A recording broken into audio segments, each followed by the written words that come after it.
All right, good evening. Welcome back to another edition of Insider's Room Bracket Breakdown. Tonight we're going to break down the West region, and I've got my good mate Rick Markel back. You probably know him from breaking down Michigan sports for us, and he's going to give us his thoughts on the West region. How's it going, Rick? Good. How about yourself? I'm ready for hoops like everybody else right about this time of year. Yep, so am I. So am I. Can't wait. All right, let's just get going right off the bat. No sense of beating around the bush here. Let's look at the first set of games here. We got a Gonzaga. I've looked all over. I couldn't find a line on that game. And why would you put one up? You're gonna have to give me about 50 before I'll look the other side. Obviously, Norfolk. Obviously, there's not a line because they don't know who they're playing yet. But I don't think it really matters in that one. So yeah, I'm not looking for a 116 upset here like Virginia a couple of years ago. No, That's exactly. Exactly. And this game's kind of interesting. You got number 8 Oklahoma 2-point favorite over number 9 Missouri. Got any thoughts on this game? This to me is the toughest game of this seed. I don't like the mojo that Oklahoma's showing right now. They've only covered one of their last 7 games. They're not playing very well at all. Missouri is so unpredictable. The thing that decides this game for me is that Oklahoma doesn't play very well on a neutral court or on the road. I'll take Missouri, but this is really a coin flip in this game. Yeah, I mean, I don't have anything on this game. I think I've been snake bit by both teams this year. You know, they look good, and then I think, oh yeah, they turn around and I play them, and then they lose a couple. But yeah, I'm staying away from this game. Yeah, so, Oklahoma is 0-7 against the spread in their last 7 games, and they're 5-11 as a favorite against the spread. That's enough to make me put a little bit on Missouri, but nothing to get rich over. I hear you there. All right, the next set of games we got. Number 5 Creighton 6.5-point favorites over UC Santa Barbara, and number 4 Virginia 8-point favorites over number 13 Ohio. Anything you like in that? I like UC Santa Barbara. I like them quite a bit. They have a solid team. They're not going to get a lot of recognition, but they've got a pretty good interior defense, and that should keep Creighton out of the paint. Creighton's very, very inconsistent. And the problem with Creighton is they're either on or off from the 3-point line, and if they're off, they can't beat anybody.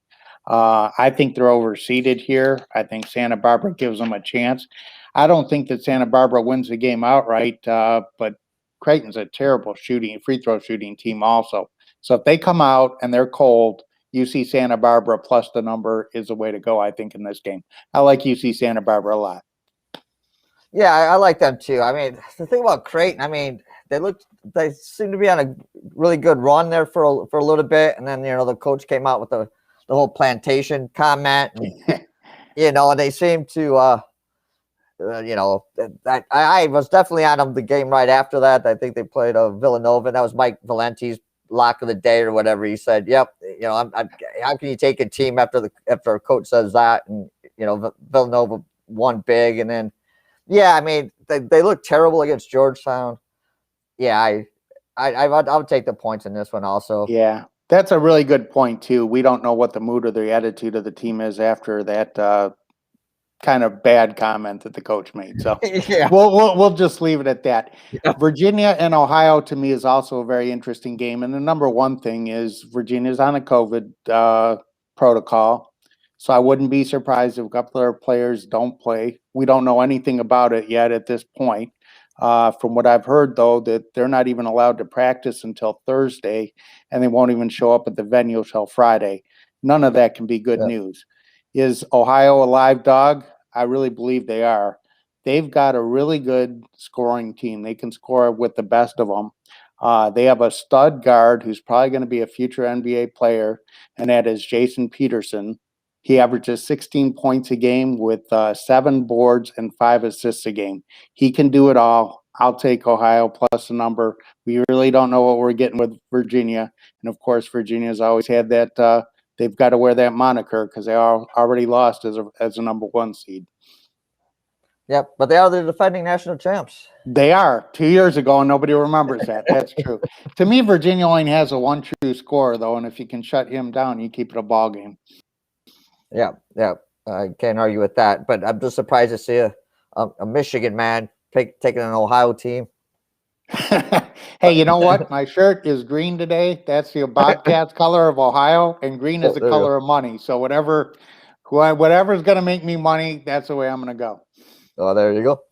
All right, here's a kind of interesting matchup. You got number 6 USC. Obviously, they don't know who they're playing yet, but it's the winner of the playing game between Wichita State and Drake. Any thoughts on this one?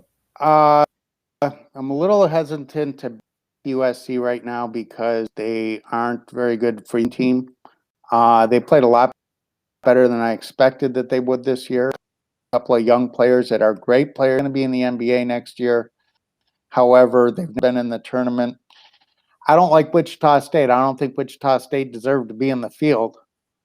Now, if you look at the other team, that's Drake. I do like Drake. They've had some problems injured. Well, yeah, and they started out the year, everybody likes 14-0? Drake. Yeah, everybody exactly. Exactly. But Drake is getting their top scorer back. So I'm assuming that Drake can beat Wichita State, in which case I think they can at least cover against USC. I don't think they beat them, but I think if Drake gets there, I think Drake has enough tools that they can control the tempo and actually cover against USC. Yeah, I like Drake. I like that team a lot this year. I mean, they went on that great run of covering winning 18 straight or whatever and covering like 17 of them, and then they got hit by a little COVID and it kind of threw them off. And yeah, I'm glad to see Drake. Actually, I'm glad to see Drake did make the tournament. I think I like that team. I think they could make a little bit of noise. And like I said, I don't know. Like you said, I don't know if they can beat USC, but I think they'd have a good chance to at least keep it close and put a scare into them. This should be called the COVID region. Yeah, I mean, exactly. You got number 3 Kansas against Eastern Washington.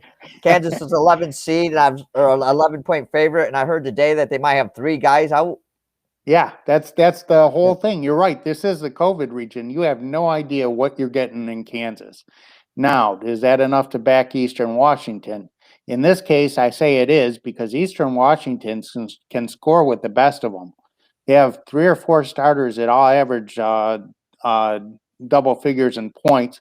They have a couple of lead guards that are also very solid. The other thing Eastern Washington does real well is they shoot free throws. They're one of the top shooting free throw teams in the country. They also protect the ball well, and they have a pretty solid interior defense. With the status of Kansas unknown, give me the 11, and I'll take Eastern Washington. Okay, sounds good. Yeah, I just read today that, I think they said 3 guys would be out the next time. They won't be able to play until like the second round. So very interesting there. Number 7, or next 2 games, number 7 Oregon against number 10 VCU, and then we got Mr. Garza time, number 2 Iowa, 14.5-point favorites against Grand Canyon. Let's go back to this Oregon game. I mean, they were good. They regular season. I like the Oregon. Yeah, I like Oregon a lot. Team. They're very versatile. They've got 5 guys who average double figures.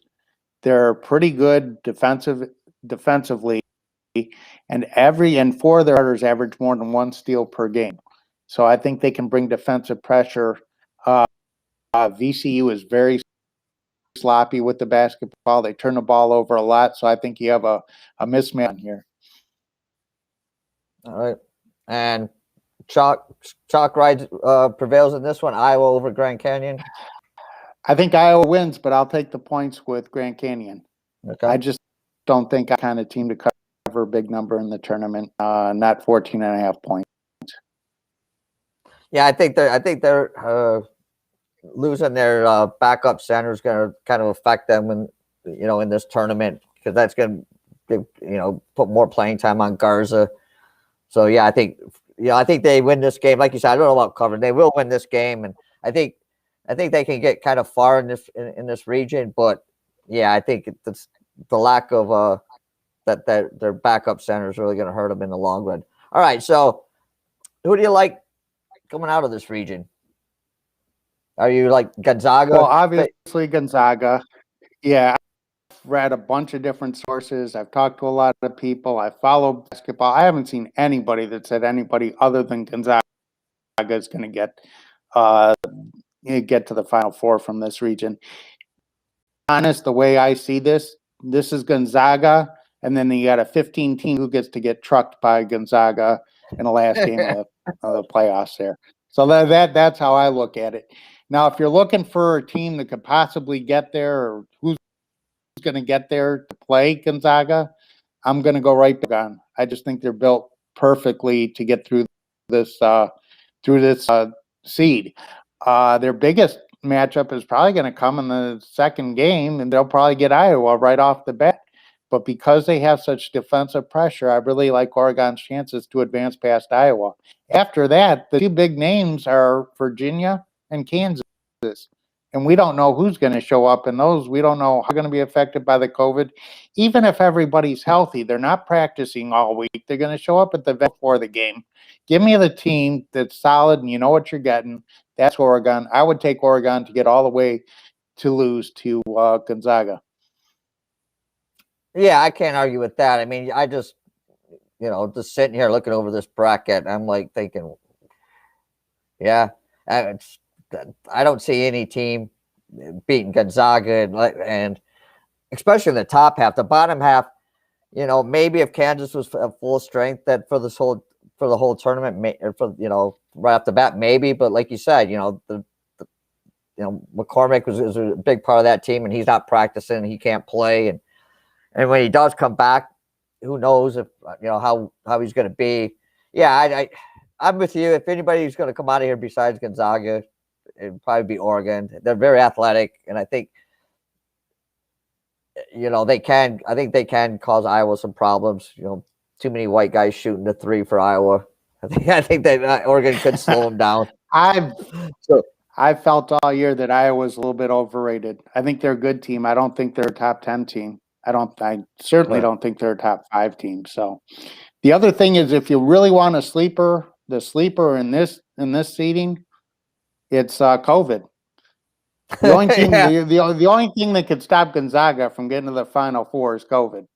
That's the only scenario I see. So, yeah, if I was Mark Few and I was checking into the hotel, I'd want to make sure like Kansas and I think Kansas wasn't in my hotel. Yeah. Oh yeah. We don't even want to talk to Kansas fans or Virginia fans. Virginia. I mean, like, hey, are they in this hotel? Nope. I'm changing. I'll go stay in a Motel 6. I'll stay in Motel 6 until they lose.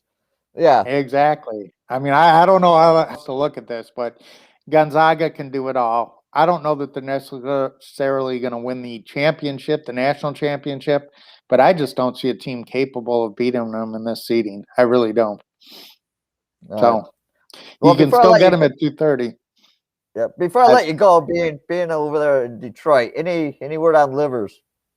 No, I don't expect him to play though. I was listening to some doctor, and he said usually a stress fracture is a thing that they look at in terms of months and not days or weeks. So I don't think he's in, and that's a huge blow to Michigan. I think Michigan can still represent and win a couple of games in the tournament. I don't see them getting to the Final Four though. And Brooks, any word on Brooks? Brooks has been solid. I thought he looked good. I thought he looked as athletic as he usually does. He played in the Ohio State game, and I thought he looked all right. So that helps. All right. Well, thanks for everything, and that's the breakdown of the West bracket here from Mr. Rick Markell. He's leaning, thinks Gonzaga is going to take it, and he likes Oregon to probably finish second in this region. Yeah, Rick, I don't know what your plans are, but I think all the guys that broke down the other regions, we're going to try to get together tomorrow night and just do a big, roundtable discussion, hash out talk or whatever. And if if you're free or interested, I'll let you know what time and just pop on, and we're just going to kind of have a roundtable free for all. So okay, sounds good. And other than that, hopefully have a good week betting, have a good weekend, and may all your bets be winners. You too. Yeah, you too. All right. Take care, man. Yep. I'll talk to you soon. Bye.